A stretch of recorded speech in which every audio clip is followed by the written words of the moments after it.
Welcome back to the Hexagon Challenge. In today's episode, we have our last two games of the regular league season. It's a short league season, just 14 games in the league, but the top three go into the playoffs. We have already qualified for the playoffs. We have a chance to qualify for the Champions League, I think, the African Champions League. It's a little bit confusing, but it does say one team qualifies for the African Champions League preliminary round, and this is in the group stage. I assume it's first. You'd have to think it's first, unless it's first, depending on if that first team also wins this, then maybe it's second. I don't know. I imagine it's something like that, or maybe second and this gets it. I really don't know. Or maybe it's one team. Oh, hang on. Maybe it's the team who wins this that doesn't then win this, if that makes sense. So there's two groups, basically. There's an A group and a B group. We're in the A group. So say CSS Fax win our league and Club African win their league. If then Club African win the playoff, maybe SCS Fax or get Champions League as well. I think either way, if we finish first, we get Champions League. It's not going to be likely. They haven't lost a game in this entire group stage. We haven't lost a game since we've come in, though. It was a very poor start for whoever was in charge before, but we've actually only drew one game. We've won the rest. So we're playing Tatooine, not that Tatooine, and Bizerte, who are third in the league. So realistically, a win against them guarantees they won't finish first. If we win, we were 1 point behind SCS Fax, which means it would come to the last day. So we'd hope they'd drop points, maybe a draw, because they have drawn 4 games, but 2 of them are against us. It's not looking likely. We are still in the Cup as well. We've progressed in the Cup. We actually beat ES Tunis, who are like the biggest team in Tunisia. We beat them 4-0, which shows you how good we are. So we're in the quarterfinals of the Cup as well. But yes, this is the last 2 games. We will play the first one against Tatooine. We have done some transfers as well since you last left us. Whereabouts did you actually last leave us? So we played, I think it was these 2 league games. So around November time was when you last saw us. So the January transfer window. So we've moved quite a few players on since you were here. This guy, the left back, he's went out on loan to a team in Angola, is it? Yeah, Angola. Petro Luanda. I think he was like a youngster, so he's left for some money. A couple more have gone out on loans. Just players that we're not going to use. Backup centre-backs, backup wingers. I mean, they're just not good enough. Backup strikers gone. We sold a couple of players as well. This guy was just, again, a backup midfielder. He's went for 45k. And then we sold this guy, another backup midfielder. He's more of a number 10. We don't play with a number 10. So he's went to Morocco as well for 190k. So we've done all right with money in. We have spent a bit of money. We had a bit of money to spend. As you can see, it has kind of put us a little bit in the red, but I think it'll work out. If we get some money for this, I would imagine there's some money in the playoff. Maybe not. Is there some money for winning the cup? There's some money for winning the cup. So we could make about 160-ish K, maybe more, in prize money. And then there's a lot of... Okay, so there's about... What was that? About 3, 5, 6, 7... Maybe 8.5 K coming in. £8,500. £850,000. I can't speak. So I think we're okay money-wise. But we have spent, can you bless me, money-wise? We have spent a little bit of money. The first player we've brought in is the best one, Simon Koulibaly. What a deal this is. He's a 19-year-old Ivory Coast left-back. Got him from ASEC Mimosas for £200,000. He's on a 1.5k deal till 2034. He is absolutely rapid. He can play left-back or left wing. We're playing him left-back. He's unreal. He's 4-star ability, 5-star potential. Another one in the door, Daniel Angua. He is another Ivory Coast boy. He's a striker, 20-year-old, captain under 23. He's come in from Sol FC for just £45,000, 46 and a half. 1.3 grand a week till 2033. 3-star current ability, 5-star potential. Another one in the door, Leandro Lopez, a 19-year-old Uruguayan striker. He has not actually played a game for Penarol. We actually signed him on a pre-contract, but then they agreed to just let us have him for £8,000. So I thought we'll just bring him in now, get the extra 6 months or so out of him. For £8,000 is nothing. So we're paying him $1,000 a week till 2033. And then the last one in the door is Johan Lara. He is a 21-year-old Chilean right winger. He comes in from Universidad de Chile for £130,000. As you can see, he's been playing as probably a rotation youngster in Chile. Doing okay. He's a little bit expensive, £3,300, but another one with 5-star ability, 5-star potential, 3-star ability, and a 3-star player for us now is a leading player in the league. So we are definitely one of the best teams, if not now the best team in the country in terms of our playing squad. And we've got a lot of youngsters in. So this is the team we're going with. There's a lot of people making their debuts for you. We've got Bankole in goal, back four Azi, Kechiche, Belaid, and Koulibaly making his debut in front of you boys. Mbe and Jabali. Jabali's come in because our other centre mid, Slimani, probably the better of the two, but his contract runs out at the end of the year. He doesn't want to do a new deal because he's unhappy. He wants to move to a bigger club. So we moved him out, and Jabali's come in, and he's been brilliant. He's a little bit younger. Is he younger? 27. Yeah, he's slightly younger, so he's got a little bit of potential to get better. He's obviously on a longer deal, which we can actually. Excuse me. Oh, God, pollen. We can extend it, which I'm actually going to do right now. I didn't know we could extend it, so he's going to get another extension. We then got Lara on the right, making his debut for you. Barakat Hamidi, who is only on loan from the people who are actually top of the league. He's got 5 and 10. I'd love to make him permanent, but it's £1.2 million. That's a little bit expensive, so we won't do that. And then the front two is Diogo and Angua. I think Diogo is going to be still our first choice for the rest of this season because he's been a goal machine, 8 and 10. But given the fact that he's 33 and he's only going to get worse, we'll probably start to move him out and replace him with either Lopez or Trebelsi. I haven't given up on Trebelsi. I know signed quite a few strikers, but he's still done okay for a youngster. 3 goals in 9 in his debut season. Not bad at all. But Angu has already got 2 in 3 overall, but 2 of them were in the cup. But that was against Tunis, so it wasn't exactly like an easy team, lower league. So that's the team we're going with. Like I say, we are playing catch up a little bit, so we need to win today to remain in the chance for getting first. Obviously, it's not all said and done in terms of qualification. If we win the cup, we get into the Confederations Cup, which is the second tier of continental football in Africa. So it's not necessarily the one we'd need to win to complete our African part of this Hexagon challenge, but it would be cool to do another one. I think if we did end up in that, we'd probably have a very good chance of winning it. In terms of the African Champions League, now obviously league ranking wise, as we do. I thought we were going to go 1-0 ahead. I'm surprised he's missed that. Hamidi's been very, very lethal. In terms of let's just get the league table on as well. I always like to look at the league table rather than the stats. The stats are on the left-hand side. I don't need them twice. In terms of the Champions League, I mean, Egypt, I think, are number 1. I think, teams like Al Ahly, that kind of lot are probably up there as probably favourites to win those kind of competitions. But I don't think there's a massive gap, if any. I think there's probably a very small gap between their team and our team. I don't think it's a massive difference. And honestly, we've been so good. Now, that does worry me that maybe the rest of this league is quite poor. So we've actually done well to move to a club like this. Lara, down the right-hand side, doesn't make an option. MB's fouled in the box, and we do swing one in, but we're going to get the penalty regardless. I'm not sure who it is that's taken it. I think Diogo's been the regular taker. No, it isn't actually. My mistake. It is Belaid. He was actually our centre-back. I was going to take him off, but as you can see by how many goals he scored, he just scores every single time we get a penalty. So I'm not taking him off them. If he keeps scoring them, he's clearly good at them. He's clearly on them for a reason. That does put us 1 point behind SCS Fax, which means CS Fax. I don't know why I've read that wrong about 4 times in a row. It's CS Fax. CS Fax. That's such a weird name. Don't know what that means. Don't know why they called that. But yeah, I mean, I don't think the difference between us and them is huge. We've got some youngsters who are only going to get better as well. And speaking of youngsters, this Daniel Angua, it could be a star. He could be a star. He looks very, very good. He doesn't have 5-star potential, but honestly, he looks good already. Good assist from Lara as well.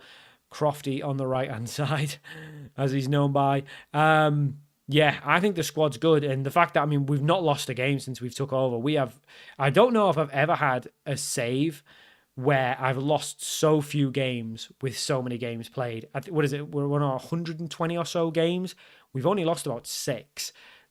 It's crazy. Like, I don't know how we haven't been at like the best club in the league every time as well. It just shows you, like, I think with these lower levels of the game, it's just really easy, to be honest with you. It gets more tough as you go up. But yeah, brilliant first half, 3-0 up, exactly what you'd expect. He has got a knock, Angua, so we will take him off. We'll bring Leandro Lopez on to make his first game in front of you boys. We'll also bring Yahya on as well. Obviously, another one of our homegrown boys. I haven't given up on them. It's just I wanted some better players in the sort of first team, and him and the likes of Trabelsi can be squad players. Lots of potential, so still want to give him lots of game time. Nasraowi's a little bit unfortunate because he's actually been really good, and he is a good player, but Koulibaly's just better. So he's going to miss out a little bit probably to Koulibaly, which is, again, is a shame. The other thing is as well, because we play so few games split over the season, Hamidi's picked up a knock. Who do I want to put left wing? I could put Koulibaly there. You know what? Yeah, we'll put Koulibaly there. I've not tried him at left wing yet. We'll see how he fares playing a little bit further up, and we'll bring Nasraoui on. So Nasraoui on, Koulibaly moved upwards. But yeah, in terms of going back to my point about the Champions League, it seems like we'd be probably okay if we got into it. Now, it's obviously probably not as good as when we were in the Oceania one with New Zealand, where the rest of the leagues are terrible. But honestly, I think if we played teams from like Nigeria, Angola, those kind of countries, I think we'd be fine against. It's probably, if we are going to stumble, it's probably South Africa and in Egypt that would stand in our way. But looking at the results, there's some weird results that go on in those first round. I do find it odd that every team has to play like qualifiers almost, the preliminaries. You would usually, like, in the UEFA Champions League, the Europe Champions League, it's like only the kind of crap nations have to play champions qualifiers. Everyone else just kind of goes straight into the group, the top leagues like England and Spain and all that.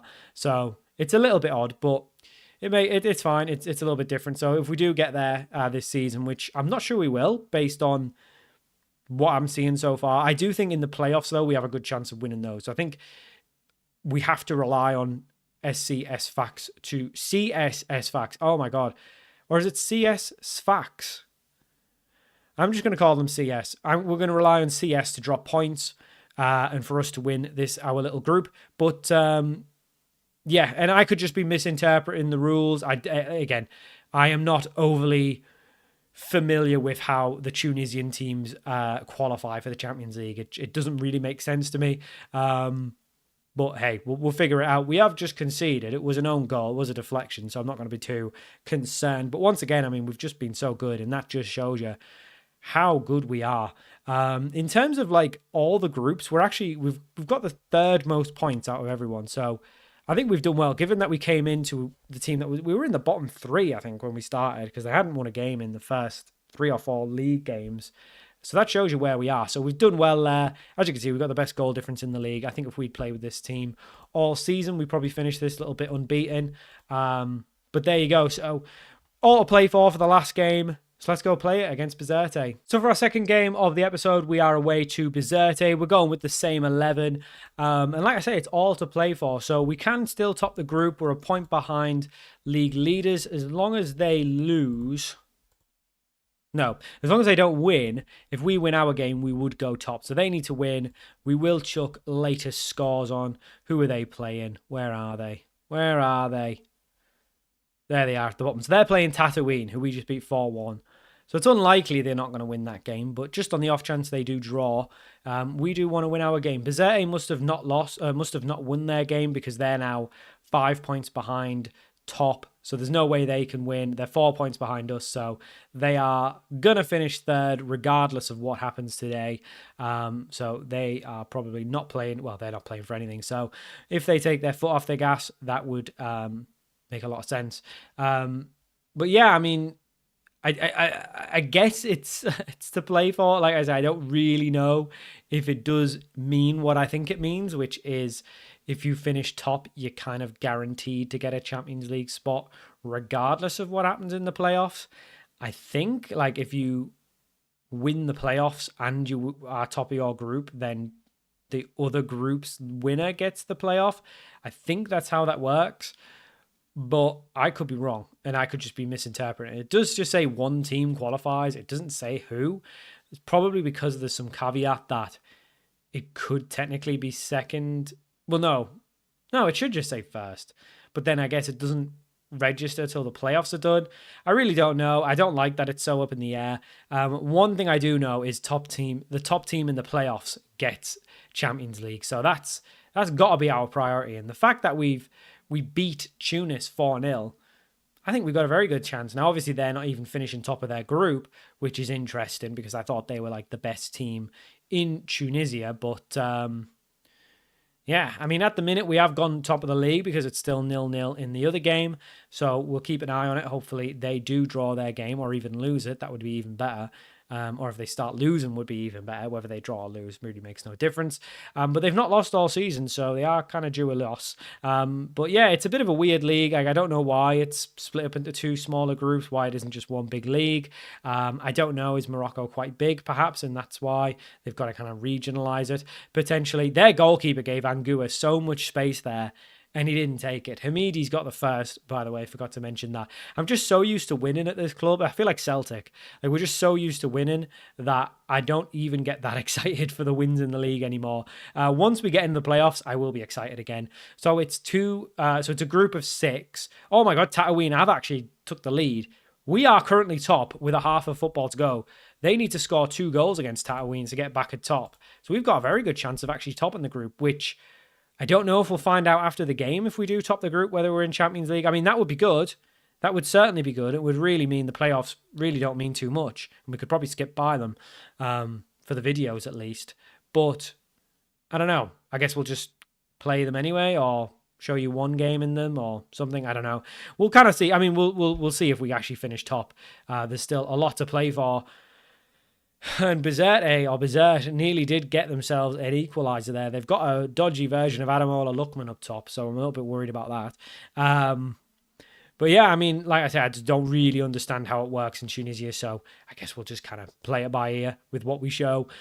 We are still, I mean, it will be nice. I think we'll show the cup final if we get there as well. Obviously, we are only in the quarters at this point, so a couple games to go, but I think we've got a good chance of winning it. I don't know how long the cup runs for, whether it runs until after the playoffs are done or whether it kind of finishes mid-playoffs. I don't know. I guess we'll just see. But the playoffs are a bit weird, so it's a group of 6. Obviously, 3 from the top of both groups. Angua with a brilliant chance there. He does really well. I like this Daniel Angua. I really do. I think he could be the new Michael Chaniel. Was it Michael or was it Daniel Chaniel? I think it was Michael Chaniel.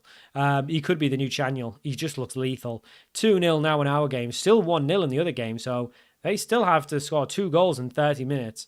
I saw a little goal tick there. I thought they'd scored, but no, it was just telling me that Tatooine had scored, even though it happened in the first half. Hamidi threw on goal, 3-0. I'm sad that we're going to lose this boy this season because we won't have him for next season's Champions League. We'll keep an eye on him. You never know. They might actually put him on the transfer list or something stupid like that. But yeah, I don't want to break the bank for him, but he's been very, very good. We'll obviously have to replace him if we can't find anyone. Obviously, like, we've got a few strikers as well who can play out wide.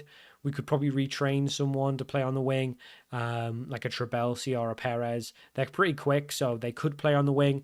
Diogo is way too slow. There's no way he could. He's also like really tall. I didn't even realize. And speaking of him, he's played Azzy in there, who's played Lara in. He gets his first goal for the club. It's 4-0. We're too good. We're too good. I don't even need to worry about if we finish top of this group because we're going to win the playoffs, clearly. I shouldn't have said that. CS have equalised, which still leaves us top, but it means they only need one more goal now to take their place back top of the league. Goal difference, not going to matter, so even if we put 6 past these, it's really not going to matter, but it's nice to see us playing well. We are playing really well. They've just missed a penalty. Oh my God, we've got away with one massively there. So have Tatooine. I think they're fighting to stay up as well, to be fair. So it's not a nothing game for them either. But that is crazy. An equaliser, and then they've missed, the same guy who equalises missed the penalty. That is crazy stuff. Jabali's looking tired. Assistant manager reckons we should bring Slimani on. I reckon he reckons right. So we're going to bring him on. Remains 4-0. We didn't make anything in the corner. But I tell you what, we're a very fit team for a team that doesn't play a lot of games. He's offside there. He's missed anyway, but he was offside. I thought he was. Remains 4-0, still 1-1 in the other game. So I think that's the game. Well, it's weird. The missed penalty's been taken off now. It was there and now it's gone. Oh no, it's back again. He missed it, but then he didn't miss it, and apparently he's missed it again. I mean, which keeper laser focused on that? I don't really care about our game. We're definitely winning. If this stays 1-1, which it looks like it might, unless they're a few minutes behind us, we are into extra time or added time. We love giving away a goal. We love giving away a late goal. It's 4-1. Saves us on the clean sheet bonuses. Just do it as a financial favour. So it does end. Yeah, it ends 4-1 here. How did it end there, though? We didn't see. It looked like 1-1, which means we'd finish top. But we need confirmation. We need confirmation of this. Does this mean we've won the Champions League? This hasn't taken a long time process. It never takes that long. Oh, we did. They did finish 1-1, so we did win the group in the end on the final day, Watford style. Is it Watford? It wasn't Watford. What am I talking about? I'm talking about the playoffs. That wasn't even a group. We got 128k, which is actually quite a bit more than the money you get for finishing second in the group as well. You only get 85, so it's quite a bit more money. So we are in the playoffs. No confirmation that we've qualified for the Champions League, though. So I don't know. Both go in the preliminaries. So does that mean we've kind of done it anyway? I don't know. So we will be in the playoffs. We've got all our playoff games. So they run till early May. So it's pretty much a normal regular season here in Tunisia. It's kind of August to May, which makes sense. So yeah, that's fine. So we'll play probably, I don't know where we'll come back for. Probably don't want to go too far. Well, we could just come back for the last two, because I think we've already... So I think the way that it works, we've already qualified for the Champions League. I really don't know. It seems daft that one team would qualify. So I feel like if Bizerte won it, because we finished top of our group, but so did... Oh, hang on. What if someone who's not top of their group wins this? How does that work? So CS finished second. If they win this, they get Champions League. So then does it go to the other group? So only one team from their group qualifies? I don't know. I don't know how it works. All I know is you need to finish top to qualify for this. So I think we will come back. There is 10 games in the playoffs. 10 games in the playoffs. I think we'll come back I think we'll come back about midway. So we'll come back for Club African and CS Fax. Or should we just... No, we've got a lot of stuff to do this save. Let's just come back for the last two games of the playoffs. We'll see kind of how it's went. I imagine there'll be some cup stuff potentially at the end, I imagine. If the final's not before the end of the season, then we'll come back for the final, if we get to the final. But I think... We'll see how it all plays out. But I think we'll come back for the last two games, which are against our league, which is a little bit boring, but there you go. So we'll come back for the last two games of the playoffs. See how it's going. Hopefully by that point, it won't be all done and dusted. I don't think it would be. If it is, if we can done and dust it earlier, then we'll come back earlier. It's all kind of up in the air, but I think the idea is we'll come back for the last two games of the season. So that'll do it. Thank you for watching this episode of the Hexagon Challenge, and I'll see you all for more very soon.